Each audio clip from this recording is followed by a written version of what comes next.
What's going on, guys? My name is Tim Gray. I am the Public Information Officer with the WKU Police Department at Western Kentucky University. Hey, I'm excited to speak with you guys. I'm excited about what we're going to talk about here today, right? Finding your why, right? But before we get into that, I want to tell you guys a little bit about myself, okay? So I'm born and raised out of Nashville, Tennessee, right? So right down the road from Bowling Green, Kentucky. I grew up in the south side of Nashville, Tennessee. And as I tell folks, so I didn't grow up in the projects, but I grew up right next door to them, right? Edge Hill projects. I come from a family of 7 of us, right? My mom and my dad was my brother, my older sister, and we had 2 nephews, right? And so growing up in the south side of Nashville, for us, Dad really wasn't a big part of the picture, right? He was there, he was dad by title only, but he didn't really contribute a whole lot to the family. So for us, especially myself and my brother, we had to grow up early, right? So in growing up in Nashville, one of the things that we had is that we had the Edge Hill Public Library. Now remember, I told you I grew up next door to the Edge Hill projects. So you can probably guess where the Edge Hill Public Library is located.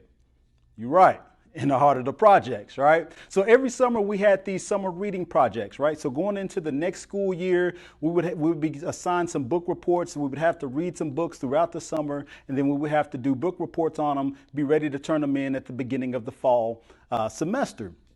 Well, back then, y'all are fancy now. You've got the technology, you've got the iPhones, the iPad, the Wi-Fi, all of that. We didn't have that. We had dial-up, AOL, right? So we would go to the public library in order to check out our books, conduct our book reports. Well, Mom was pretty much a single mom. She was working 2 or 3 jobs just to make ends meet, make sure that she could take care of the entire family, right? Well, we couldn't stay at home by ourselves because, again, we were young. So we would spend the majority of our time going to the Edge Hill Public Library. So while there, we conduct our book reports. Usually I'd meet up with a couple of my teammates, guys that I grew up with, playing football, playing basketball. We used to kick it out in the neighborhood. We would spend time there at the library because we also went to school together. Well, it would be late in the evening. And so that was kind of our safe place to be while Mom was at work, right? So later in the evening, as the nightfall, the library would begin to close. We'd grab our stuff, we'd grab our books, we'd grab our backpacks, and we would head out of the library, we'd take a little side trip down the alleyway, and we would head home, right? Well, when we would be walking, then we noticed maybe after that second day we were at the library, the police would roll up. So the police will come up, they hopped out of the police car, they say, hey guys, we need you guys to get over there by the fence. We need you to put your hands on the fence, drop your book bags, and we need you to assume the position. I didn't have a clue as to what they were talking about. I didn't know the position. I was like, you're going to have to instruct me, help me out, teach me what's the position, right? So we go over there, we put our hands on the fence, we spread our feet and all that kind of good stuff, and they would pat us down. Right? So then after they pat us down, wouldn't find anything, they would get back in their police cars and they would cruise on. The week would go on, maybe a couple of days later. We're leaving the library, we're heading down the alleyway, right? And it happened again. The police car would pull up, officer would hop out, say, hey guys, I need you guys to get on the fence, put your hands on the fence, drop the book bags. Now at this point, now I'm curious. Now you're gonna have to explain to me, okay, what's going on? What's the problem, right? Well, I finally asked the officer, and one of them simply said, well, we got a call about some suspicious subjects. I was like, okay, is that us? He said, yep, you matched the description. And I said, okay, well, you're gonna have to explain to me what was suspicious about us, right? It's like, well, you guys, it's about 8, 9 o'clock at night and you guys got backpacks. It's because we go to school. That's why we got the backpacks. Well, what's in the backpack? Well, there's books. Officer looks at me, there's no way there's books. This late at night, you guys are up here in the projects, you're walking down this alleyway, there's no way there's books. No, there's book. Like, you can check the bag. There's nothing but books in there, right? So this would happen time and time again all throughout the summer. So as you can imagine, that frustrated the heck out of me, right? I got bothered by that. I mean, sometimes to the point I'd be upset. I go home, I talk to Mom, I'd be in tears, I'd be upset, she'd be frustrated, right? And so from that point on, I had nothing but a negative outlook toward law enforcement. It didn't matter whether they were white, whether they were black, whether they were male, whether they were female. None of that mattered to me. I said, man, I don't want to have anything to do with law enforcement, right? But I need to set the stage for you guys about something. You see, my mom, she worked at the Tennessee Prison for Women. My dad, he worked at Riverbend Maximum Security. So both of them were in the correctional business all throughout my life growing up. Matter of fact, my dad worked at the Riverbend Maximum Security for 42 years. My mom, she worked at the Tennessee Prison for Women for 35 years, right? So I saw the inside of a jail early. So I knew early on in life, look, I don't want to go to jail, right? I would always have people ask me, they say, well, Officer Gray, man, how come, so maybe you were just a straight and narrow kid. Maybe you were just kind of the square, you just was like, oh, I'm going to be the goody two shoes because I got the parents in law enforcement and all that kind of stuff. I said, no, I just saw the inside of a jail. I knew I didn't want to be there, right? So I just simply didn't make decisions that would have me ended up where they worked, right? It was that simple. It wasn't complicated, right? So as I move forward in life, I finished high school. I went on to college, right? I started at Carson Newman College. It was a small private college about 30 miles east of Knoxville. I always tell people, if you're ever traveling toward Knoxville, you get lost, you'll probably wind up in Jefferson City. The only thing going on in Jefferson City was Carson Newman College and Walmart, right? So after about a year or so at Carson Newman, I transferred. I came to Western Kentucky University, met a lot of amazing people. But while I was there, I also found my passion. My passion was people, right? And that's the thing about me. I love people. There's not a whole lot you can really do about it, right? I love helping people. So that became my passion. So I got involved in this thing called housing and residence life because my other side passion was race relations, right? Building that gap, having those conversations, those tough conversations, right? That we often find ourselves difficult in having them. Right? We're talking about them in our living room. We're talking about them in the privacy of our homes. But when it comes to engaging people who don't look like us, engaging people who are different from us, man, that oftentimes can be a difficult subject. So I wanted to change the narrative on that, right? I wanted to chase that passion. I wanted us to become a better society when it comes to having those difficult conversations. So I got involved in housing and residence life, loved it, loved every bit of it. Well, I didn't know a whole lot about the Bowling Green area. Again, I wasn't from here. I had just recently transferred here. So as time goes on, I remember I was having lunch with some friends. We were at a restaurant not too far from campus. And so I was traveling back and I said, man, hey, before I go back to campus, I want to make a loop around the neighborhood. I want to get to know some of the streets, get to know some of the areas. So I started making a loop and I turned up this side street. I didn't think anything was wrong. It looked like an alleyway. I turned up the side street. Well, next thing I know, I see blue lights. And I'm thinking, oh man, like what is going on, right? So I pull over and I get nervous, right? So I do everything that I was taught when I was young. Put my hands on the steering wheel, keep them at the 10 and 2. I'm adjusting my side view mirror. I'm adjusting my rear view mirror, right? And I'm like, okay, no sudden movements, right? So I look in the side view and I see the officer, he's approaching. And as he gets up to my window, right, he taps me on the window. So I reach over with my one hand, one finger. I'm over exaggerating at this point. I let the window down, right? So there's the officer. He's there. He's talking to me. He's like, hey, man, listen, you didn't do anything. You didn't do anything, too wrong, anything too bad. This is actually a one-way street, right? So he's like, you can relax. Everything's good. I didn't feel like relaxing. I said, I can't relax right now, right? You're making me nervous. You hit me with the blue lights. In fact, you even hit me with the whoop, whoop, right? So I was like, no, I can't relax right now. So I was like, okay. He's like, but actually, that's not what I wanted to talk to you about. I said, oh. Okay, well, talk to me. Well, what do you want to talk about? He said, well, I actually wanted to give you this packet. I'm like, what's in the packet, right? He's like, well, it's an application to the police department. Okay, I'm like, but you couldn't call me.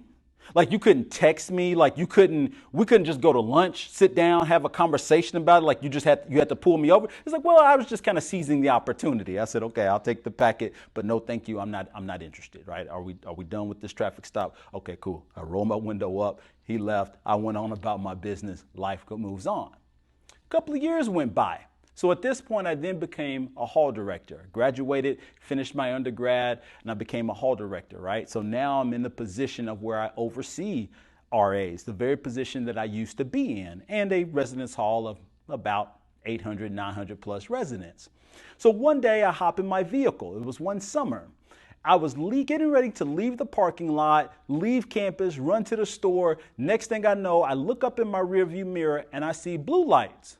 I'm like, you gotta be, I haven't gone too far to do anything, right? So I look up, I see the blue lights. It's another police officer. So again, my hands are on the steering wheel, adjust my side view, adjust my rear view. I see the officer walking up. He taps me on the window. I roll the window down. Right? He looks at me. He says, hey, listen, you didn't do anything wrong. My chief just wanted me to give you this packet. What's in the packet, right? So he says, oh, well, it's an application. This looked a lot like the previous packet that I got before, right? So I said, an application what? Oh, an application to the police department. We've seen you around campus. We thought you would do, you look like you could handle yourself extremely well. You seem to stay in shape. We thought you might be a good fit for our police department. And at this point, I'm like, okay, but do you and your buddies, do y'all not talk, right? Do y'all not communicate? Because I told your first buddy no, right? At this point, I'm telling you, heck no. Like, I have no interest in wanting to be a part of the police department, right? So I said, hey, listen, out of the kindness of my heart, I'll take the application, but please go back, tell the chief, no, thank you, I'm not interested, right? So I took the application, rolled up the window, and I headed out and minded my own business. Now, something I need you to be mindful of. I would talk to my mom on the phone pretty often. Nashville was just an hour down the road. So when I got the opportunity, I would also leave. I would go home to Nashville, go visit the family, check in on everybody, see how everything was going. Well, when I would call my mom, we would have some conversations about life.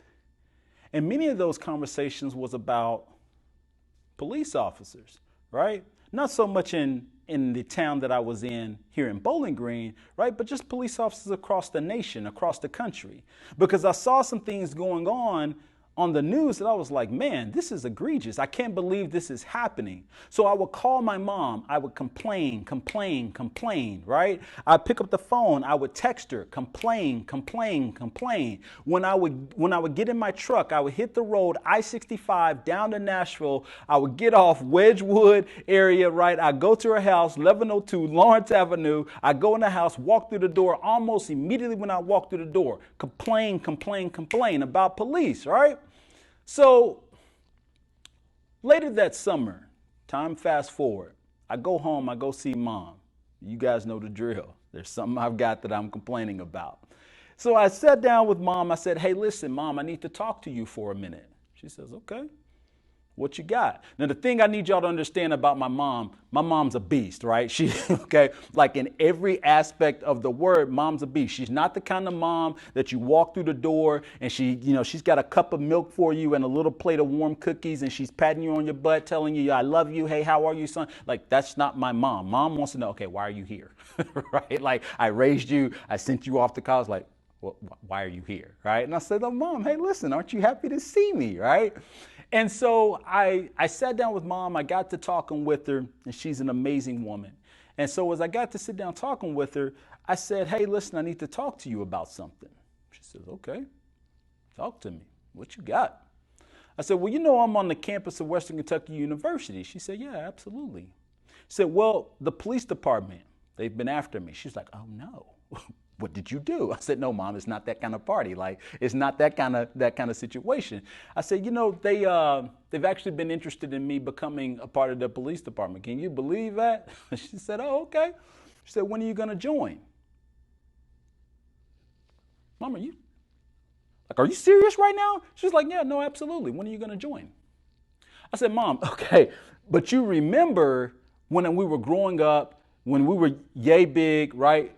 Edge Hill Projects, Edge Hill Public Library, me and my buddies, we were getting stopped like almost every other night as we would be leaving, walking home. We had the back. She said, yeah, sure, absolutely. She said, but what does that have to do with WKU Police Department? I said, okay, all right. So I see what you're doing. I can respect that. Okay, but mom, you've been watching the news. You've been seeing what's going on in Chicago.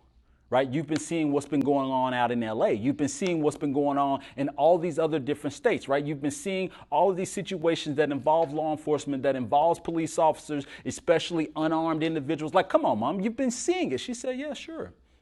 She said, I see it all the time. You know me, I watch the news every morning.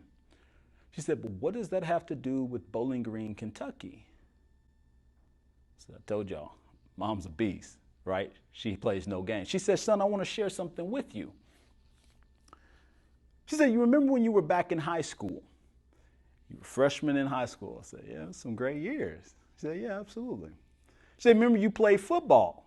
You know, you were starting quarterback. I said, yeah, I mean, you know, I was kind of, absolutely. She said, y'all had a pretty good team. I said, yeah, we were kind of some beasts. We were pretty good. She said, yeah, but you weren't always. Told y'all, mom's a beast. I said, mom, like, why are you crushing my spirits right now? She said, no, son, I'm not trying to crush your spirits. I'm not trying to rain on your parade. She said, but I need to put something in perspective for you. See, when you were a first year high school student and you started on varsity, you were big man on campus, right? Everything was going extremely well. Y'all were off to a great start. You guys had a quarterback. Absolutely. He was a phenomenal athlete. I've never seen anything like him, right? Well, as the season went on, we began having a lot of issues out of him. He just wouldn't show up for practice on time, and he would show up. He might have food, you know, with him and all this kind of stuff. Like he didn't put a whole lot into the whole team aspect.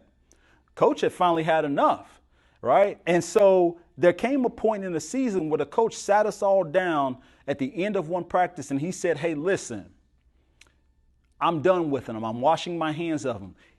If you guys want him on your team, then you're going to vote him to keep him on your team. If you don't want him, then you're going to vote him to boot him off. So it was like, okay, you serious, coach? I said, absolutely. We're in this thing. We're either in this thing all the way or we're not in it at all. So we took a vote. Majority voted to get rid of him. Like, hey, he's not all the way in. So we got rid of him. Coach then came back and said, oh, okay. All right, great. Now that y'all have taken care of that business and we can move on, the second piece of business is that we have to replace him. And the replacement quarterback is going to be Tim Gray. Looked at me and like, you didn't have that conversation with me. Like, we didn't discuss this, right? But it's what happened. We finished up the season. We did pretty well, right? Well, that was the first time we then had the opportunity to go to the playoffs. Hadn't been in quite some time. First playoff game of the season. Hendersonville High School. We went to Hendersonville, and y'all got to understand, they play football under a whole different set of circumstances down there, right? These are some thoroughbred guys that really knew how to ball.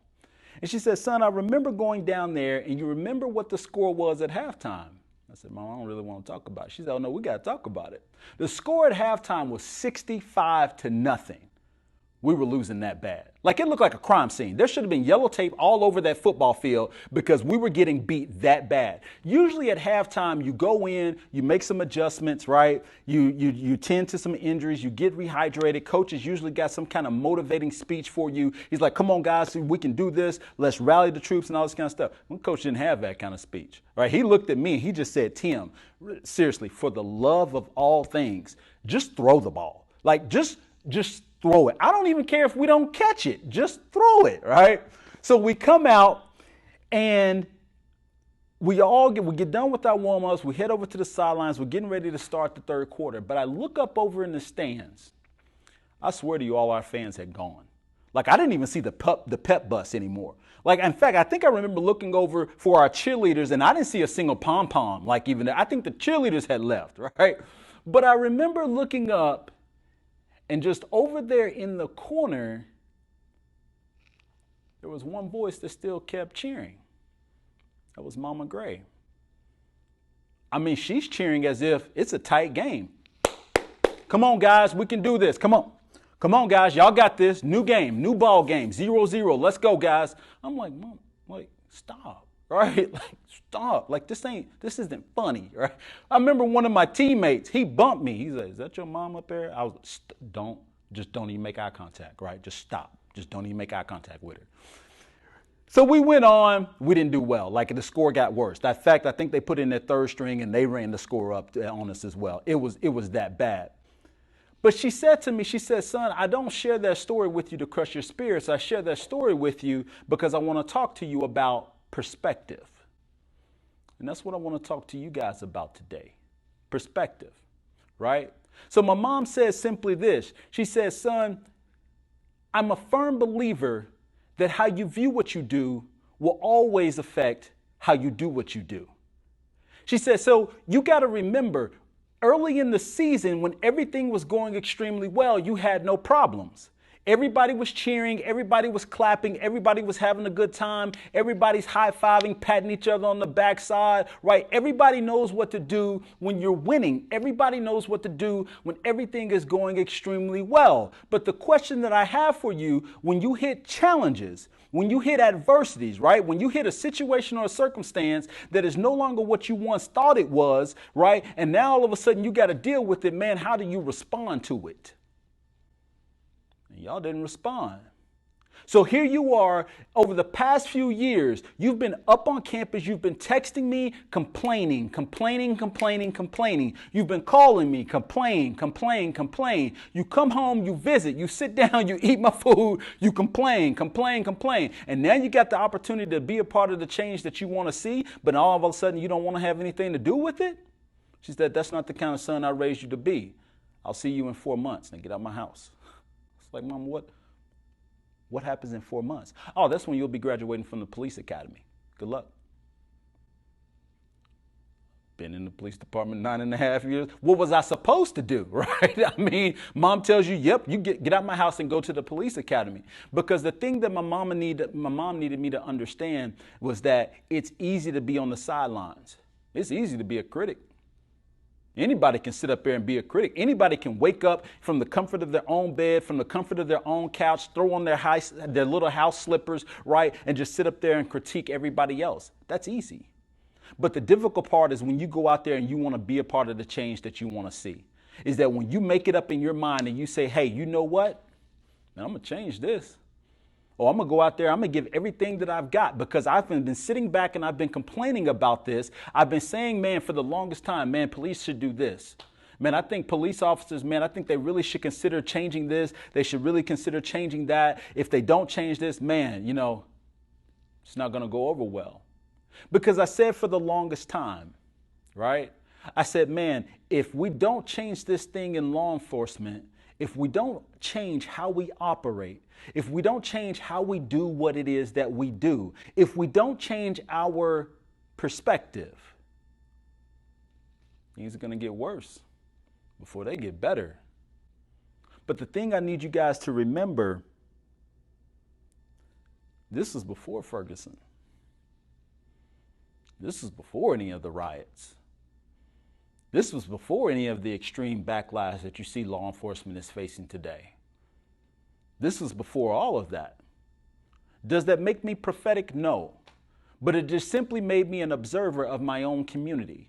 It simply made me an individual who looked out and said, man, okay, look, you see something that can be changed. You see something that needs to be different. You see something that, man, you can go out there and you can either just keep complaining or you can change your perspective, right? You can shift your perspective, make the adjustments that you need to make, go out, put on the uniform, put one foot in front of the other and get going with this thing.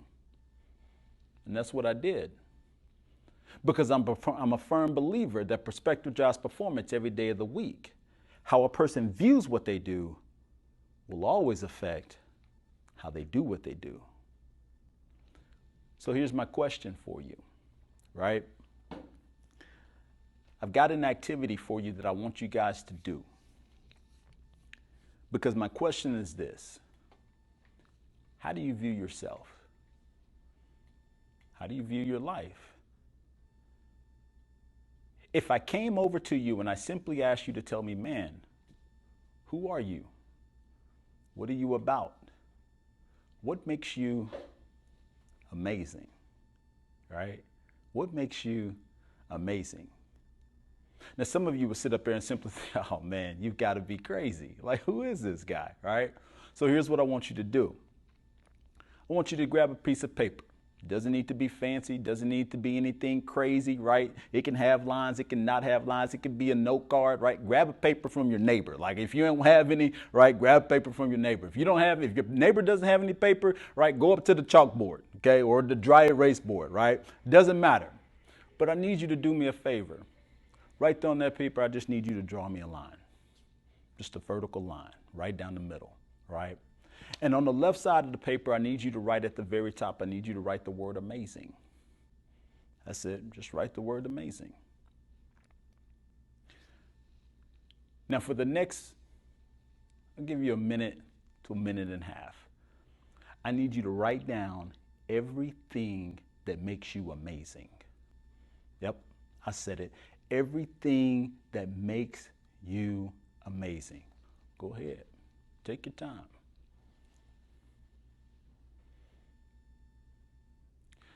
All right. Now that you've listed everything that makes you amazing, I need you to look over on the other side of your paper, right? Just to the right side of that line. And at the very top, I need you to write the words super duper amazing. Yep, I said it. Super duper amazing. Don't worry, I've got it spelled out for you right there, right? Just want you to put that at the top. Now what I want you to do is I want you to take another minute and a half, and I want you to write down every single thing about you that makes you super duper amazing. Go ahead. I'll see you in just a minute. Okay, so now that you've got that down, I want you to put your pencils down. I want you to put your pens down. And I want to make sure you're looking at me right now because I need to make sure that you get this. Let me ask you a question. You don't have to raise your hands. You answer this internally. How many of you struggled listing the things that made you amazing?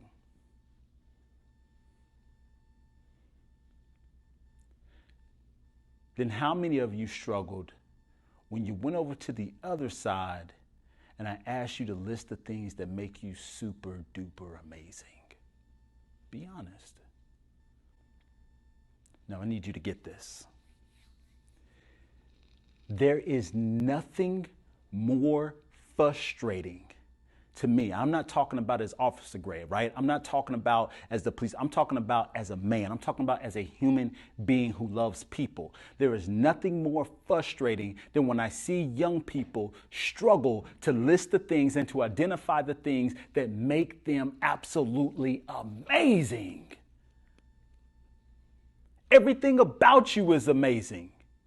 Some of you weren't even supposed to be here today and you're here. That makes you amazing. Some of you come up from a family, well, man, you were like myself. Mom was having to take care of so many of you guys working 2 or 3 jobs just to make ends meet. Your shoes don't match. Your socks don't match. You're struggling. You're trying to figure out, man, where's my next meal going to come from? Man, my clothes don't look like my friend's clothes. Man, my hair doesn't look like my neighbor's hair. Like some of you come into life and you come into this school every single day and you have that thought on your mind and you're trying to figure out, man, ain't nothing about me amazing. Everything about you is amazing. Some of you, you're sitting up there, you're thinking, okay, well, I don't have any of those problems. Like everything on the outside, you know, it looks good. I come from a home. I come from the nuclear family home, right? Like I come from the mom, the dad. I've got the brother. I've got the sister. I've got the dog. I got the house with the picket fence, right? But still, they don't understand my internal struggles. They don't understand that when I walk through this door every day, there are things that I'm faced with. I'm going through my anxiety. I'm dealing with my depression, right? I'm dealing with my lack of security, right? I got some insecurities that people on the outside look at me and they think, man, she's got everything good. Man, he or she, they got everything going for them. Man, they look like everything is fine, right? Even you, you're amazing. Some of you are sitting here right now, right? I tell people this. In life, there are 3 storms. You're either in a storm, coming out of a storm, or you're headed into one. And there's somebody right now within the sound of my voice. You're sitting there and you're in the midst of your storm and nobody knows it. You're in the midst of your storm. You're out there on the boat. There's nobody else around. There's no ship that's coming. And all that you have is your boat and an oar. And you're sitting up there trying to figure out how am I going to get through my storm? I need you to row your boat. Come on, guys. I need you to row your boat, right? I need you. Don't wait on the ship. The ship may never come, right? But what you have right there in your boat is everything that you need. You have your ability. You recognize that you are amazing and you have an oar. I need you to get to rowing your boat. I need you to weather the storm. At some point, you're going to have to realize, okay, I've got an option. I can either do nothing or I can do something about it. The difficult things that you may be facing, the pain that you may be experiencing, the pain may not be your responsibility, but the healing is. Come on, come on. I'm going to say it again because I believe repetition deepens the impression. The pain may not be your fault, but the healing, that's your responsibility. But I'm here to tell you today that I believe in you. I believe in every single last one of you, and I believe that every last one of you is amazing. And it's time for you to believe that you're amazing. But why? Why, Officer Gray? I have everything going against me, right? I have everything going against me. You don't know what people say about me. You haven't heard what some of my people who I used to think were my friends, you don't know what they say about me. I got a news flash for you. And I need you to key this in. If you need to pick up your pencil, if you need to pick up your pen, and if you need to jot this down, then I need you to jot this down. But I need you to hear me and I need you to feel me on this. What someone else thinks of you is none of your business. It doesn't matter what they say about you. It doesn't matter about what they think about you. It matters what you say about you. Some of you may have never had a teacher that told you were amazing. You maybe never had a mom that told you were amazing. You maybe never had a dad that told you were amazing, right? I don't know. Maybe you walked out your house and even the dog looked at you kind of sideways this morning like you were kind of crazy, right? I don't know. But if you don't get anything out of our time with it, come on. If you don't get anything out of our time, I need you to understand you are amazing. So I need you to find your why. I need you to find your why, right? I had somebody ask me, it's probably about a couple of years ago. They said, Officer Gray, you got to help me out. You got to help me understand something. I said, sure. What can I do for you? They said, I've seen you around campus. I've heard you do this. I've heard you do this. I've seen you do this. I've seen you do that, right? But I'm really curious about something. I said, go for it. Why do you do what you do? Nobody's ever asked me that. I said, is that all you got? That's it. I just want to know what's your why. I want to know why it is that you do this, why it is that you do that. I had to think about it because every day I've just been getting up, I go out, I do what I need to do. I take care of business. I come home at the end of the day, sleep, I eat, wake up, I do it all again. My day usually begins at about 4:30 in the morning. Begins with the workout, begins with my training regimen. Next thing you know, I'm in the office, right? And I'm ready to rock and roll. And I understood my what, right? I understood my what. I understood what I was doing, right? So if you look at the chart, your what, that's what you do. I understood what I did, right? My job as a public information officer, my job as a self-defense instructor, right? My job as an active shooter instructor. Like, I understood what I did. I got training. I got instructions. I got assistance to teach me how to do what I do, right? How to do what it is that I do. So, went to training. I went to more training. I went to even more training. And I learned my how. Those two things make sense. But if you look at the core of your life, if you look at the core of who you are, if you look at the core of everything that you're about, that's your why. Why is it that you do what it is that you do? What's your purpose? Right? What's your purpose? So I went back, I found that individual, and I said, hey, listen, I thought about it. I said, okay. What's your why? And I simply told him, I just don't think I have the right. He said, okay, you're going to have to explain to me that. I said, I just don't feel like I have the right to wake up every single day, to come to this campus, to serve the students that I serve, to serve the faculty that I serve, to serve the staff that I serve, to serve alongside of my colleagues, right? I just don't feel like that I have the right to show up every single day and not give you my very best. I do what I do because when I encounter people, right? When I encounter people, it's like the story about the airplane. I was on an airplane to New York late 2019, right? Just before Christmas. I had got up mid-flight, I went to the restroom, and when I went to the restroom, I opened the door, there was a piece of paper on the wall. Ordinarily, I usually don't read it. Figured it may just say something like, make sure to wash your hands, shut the door, all this kind of good stuff. But this time something told me to read it. And when I looked at that piece of paper, it said this: as a courtesy to the patrons who come behind you, please leave the lavatory better than how you found it. So, man, I love that, right? And that stuck with me. And that became the vision, that became the motto, that became the focus for my life, right? There's going to be someone who comes behind me. This badge, this uniform, there's going to be somebody else who's going to wear it. There's going to be a whole generation of young people who are going to come behind you, right? So I implore you, just like I implore myself, as a courtesy to those who come behind you, please leave this place better than how you found it. I believe that everybody that I serve deserves my very best.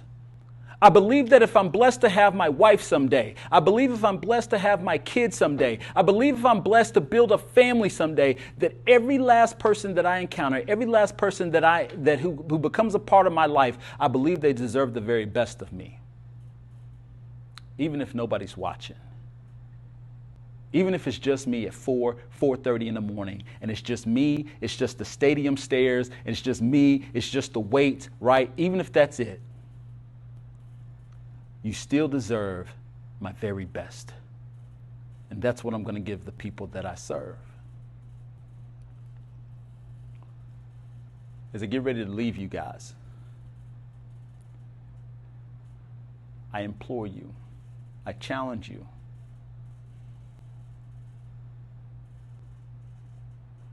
life, it's like the saying goes, life is about 5% what happens to you. The other 95% is how you respond to it. Challenges, situations, oppositions, they're going to come upon you. I remind you, everybody knows what to do when everything is going extremely well. But what do you do when challenges come your way? You may not be able to change the situation, but you can change your perspective. And you change your perspective, you'll change your life. Let me remind you, every last one of you is amazing. I don't need you to just hear that. I need you to know that. I need you to feel that. And I need you to believe that. And when you leave this place, I need you to go be amazing. Hey, listen, guys, I love each and every last one of you. Take care of yourself, take care of each other, and go be amazing. That's my time.